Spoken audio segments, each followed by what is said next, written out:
अगर भगवान तुमसे इंतजार करवा रहे हैं तो तैयार रहना। वो उनसे कहीं ज़्यादा देने वाले हैं जितना तुमने मांगा है। जिस तरह लोग मुर्दे इंसान को कंधा देना पुण्य समझते हैं, काश इस तरह जिंदा इंसान को सहारा देना पुण्य समझने लगे तो जिंदगी आसान हो जाएगी। मत सोच इतना जिंदगी के बारे में। जिसने जिंदगी दी है उसने भी तो कुछ सोचा होगा। बेवजह ही नहीं होती लोगों से मुलाकात, किसी से सबक मिलता है तो किसी से ज्ञान। श्री कृष्ण कहते हैं, किसी को दुख देकर मुझसे अपने सुख की इच्छा मत करना। अगर तुम किसी को एक पल का भी सुख देते हो तो अपने दुख की चिंता कभी मत करना। जब दर्द और कर्बी बोली दोनों सहन होने लगे तो समझ लेना जीना आ गया है। कौन क्या कर रहा है, कैसे कर रहा है, क्यों कर रहा है, इन सब से आप जितना दूर रहेंगे उतना ही खुश रहेंगे। हंसते रहो तो दुनिया साथ है, वरना आंसुओं को तो आंखों में भी जगह नहीं मिलती। जीवन में जो होता है वह किसी वजह से होता है। या तो वह आपको कुछ बनाकर जाता है या फिर कुछ सिखाकर। कटना, पिसना और अंतिम समय तक निचोड़े जाना गन्ने से बेहतर कौन जानता है कि मीठा होने का नुकसान कितना होता है। जब कोई दिल दुखाए तो सबसे बेहतर है कि हम चुप हो जाएं, क्योंकि जिन्हें हम जवाब नहीं देते उन्हें फिर वक्त जवाब देता है। अंधे बहरे गूंगे बनकर अपने लक्ष्य पर ध्यान देते रहो। यहाँ इतने खाली लोग हैं कि ना खुद कुछ करेंगे और ना करने वालों को कुछ करने देंगे और उनका मनोबल भी तोड़ देंगे। लोग जरा सी बात पर आपको छोड़ देते हैं और भगवान जरा सी प्रार्थना से आपको थाम लेते हैं। कर्मों से डरिए, ईश्वर से नहीं। ईश्वर तो माफ कर देता है मगर कर्म नहीं। यह अटल सत्य है कि जैसे बछड़ा 100 गायों में अपनी माँ को ढूंढ लेता है, उसी प्रकार कर्म अपने कर्ता को आज नहीं तो कल ढूंढ ही लेता है। नीयत साफ और मकसद सही हो तो यकीनन किसी न किसी रूप में ईश्वर भी आपकी मदद करते हैं। जिंदगी में जितना शांत रहोगे अपने आप को उतना ही मजबूत पाओगे, क्योंकि लोहा ठंडा होने पर मजबूत होता है। गरीब रहोगे कोई ध्यान नहीं देता, मेहनत करोगे तो सब हंसेंगे, लेकिन जब कामयाब हो जाओगे तो सब जलेंगे। जिंदगी वो हिसाब है जिसे पीछे जाकर सही नहीं किया जा सकता। इसलिए आज में सुधार करें और पुरानी बातों को अनुभव की तरह इस्तेमाल करें।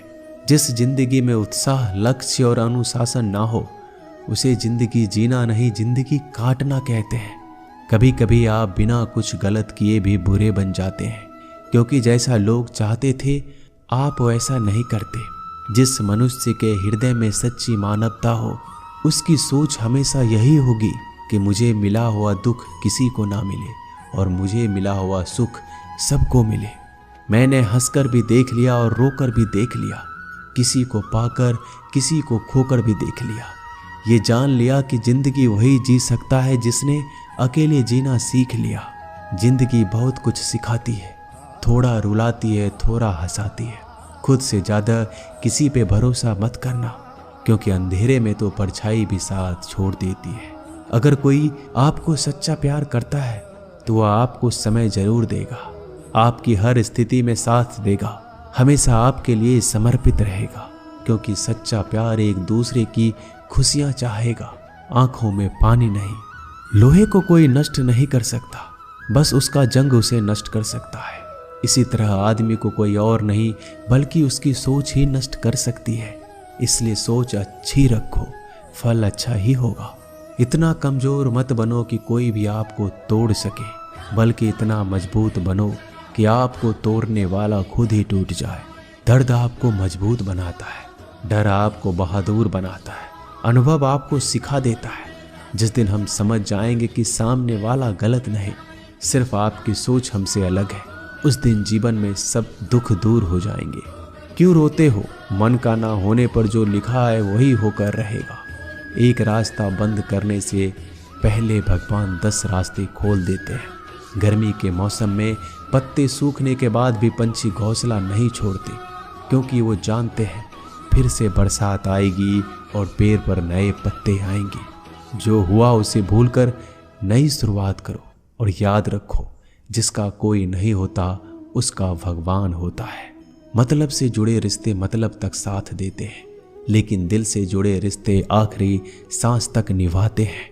अच्छा काम करते रहो, चाहे कोई सम्मान करे या ना करे, क्योंकि सूर्योदय तब भी होता है जब करोड़ों लोग सोए रहते हैं। दुनिया में हर एक काम आसान है, केवल अंदर से आवाज आनी चाहिए। हमेशा मेहनत और उस परमात्मा पर विश्वास रखना इस सफलता का सूत्र है। जीवन में सबसे बड़ी गलती वो है जिस गलती से हम कुछ सीख नहीं पाते। जो व्यक्ति अपने मन को काबू में कर सकता है वह जिंदगी में कुछ भी कर सकता है। इंसान की अच्छाइयों पर सब खामोश रहते हैं, लेकिन चर्चा अगर बुराई पर हो तो गूंगे भी बोल पड़ते हैं।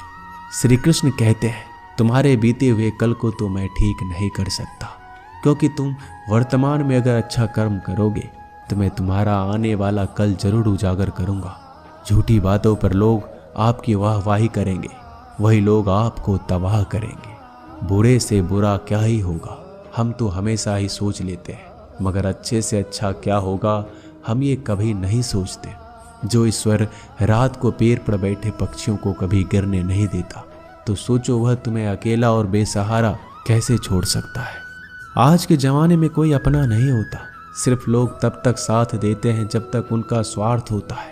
अगर कोई अकेला है तो इसका मतलब ये नहीं कि उसे कोई पसंद नहीं करता, बल्कि वह अकेला इसलिए है क्योंकि उसने दुनिया की औकात जान ली है। एक बार राजा और उसका मंत्री तलवार को साफ कर रहे होते हैं। तलवार को साफ करते समय अचानक राजा के पैर पर तलवार गिर जाती है और राजा की पैर की उंगलियां कट जाती है। उस राजा को उंगली कटने के कारण बहुत ही तकलीफ हो रही थी, बहुत ही दर्द हो रहा था। लेकिन उसका मंत्री कहता है, शांत रहिए महाराज, जो कुछ भी होता है अच्छे के लिए होता है। राजा को यह बात सुनकर गुस्सा आ जाता है। वह मंत्री से कहता है कि मेरी उंगली टूट गई और तुम कह रहे हो अच्छे के लिए हुआ। वह मंत्री राजा को समझाने की कोशिश करता है, पर वो नहीं मानता और बिना सुने गुस्से के कारण मंत्री को काल कोठरी में बंद करने का आदेश दे देता है। पर मंत्री को इस बात का कोई दुख नहीं था, क्योंकि उसका अभी भी यही कहना था कि जो होता है अच्छे के लिए होता है।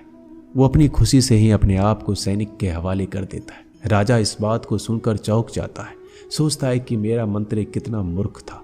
उसे लग रहा था कि मैंने उसे अच्छाई के लिए कैद कर दिया। इस घटना के 3 महीने बीत जाते हैं। एक दिन राजा अपने सैनिकों को लेकर शिकार करने के लिए जंगल में जाता है। राजा को एक हिरन दिखता है। हिरन का पीछा करते करते राजा घने जंगलों में चला जाता है। वह हिरन को पकड़ नहीं पाता और जंगलों में खो जाता है। वो बाहर आने के लिए रास्ता ढूंढता है, लेकिन रास्ता उसे नहीं मिलता। तभी कुछ आदिवासी लोग उसे घेर लेते हैं। उन लोगों को पता नहीं था कि वह राजा है। वो लोग अपने देवता को बलि चढ़ाने के लिए एक इंसान को ढूंढ रहे थे। आदिवासी लोग राजा को पकड़कर अपने इलाके में ले जाते हैं। राजा उनको बार बार समझाने की कोशिश करते हैं, लेकिन वो लोग कुछ भी नहीं समझ रहे थे। वो लोग खुशी से नाचते हैं और राजा को नहलाकर बलि चढ़ाने के लिए उनको कपड़ा पहनाते हैं। अब राजा को लगता है कि वो मरने वाला है। जब आदिवासी लोगों का मुखिया राजा को मारने जाता है, तब देखता है कि राजा की पैर की उंगली कट चुकी है। इसको देखकर उसका मुखिया कहता है कि इस इंसान की बलि नहीं दी जा सकती, क्योंकि ये इंसान पूरा नहीं है, एक अंग कटा हुआ है, और उनके भगवान को एक पूरे इंसान की बलि ही दी जा सकती है। अगर ऐसे इंसान की बलि दी जाए जिसका अंग पहले से कटा हुआ है, तो उनके देवता खुश होने की जगह नाराज हो जाएंगे। फिर वो लोग राजा को छोड़ देते हैं। राजा खुशी खुशी अपने महल चला जाता है और सोचता है, अगर मेरी उंगली उस दिन ना कटी होती तो आज मेरी मौत हो जाती। इसका मतलब मंत्री सही कह रहा था, जो कुछ होता है अच्छे के लिए होता है। फिर राजा अपने सैनिकों को आदेश देता है कि जल्दी से जाकर मंत्री को रिहा किया जाए। फिर राजा मंत्री को अपना पद वापस देते हैं और पूछते हैं, मंत्री, उस दिन मेरी उंगली कट गई, मेरे लिए अच्छा हुआ, मैं मान गया, लेकिन तुम जेल में हो, इससे तुम्हारा क्या अच्छा हुआ।